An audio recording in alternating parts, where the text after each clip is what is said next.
And it caused one person to tweet at me, thinking he's very smart, saying, "Say the line, it would have been far worse without the shot."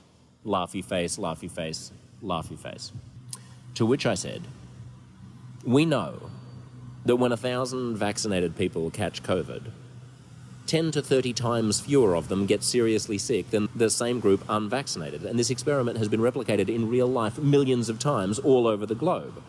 So, luckily, science works whether I say your stupid line or not.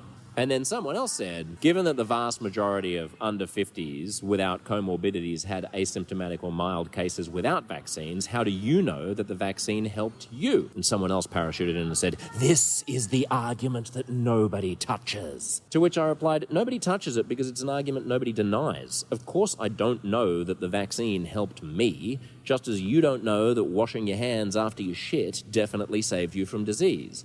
Public health measures function in the aggregate. And this guy came back and said, in the aggregate, you were unlikely to have more than mild symptoms. To which I said, that's not what an aggregate is. It's sort of immaterial whether or not I would have been worse off if I hadn't had the vaccines. It's a counterfactual that we'll never have the answer to.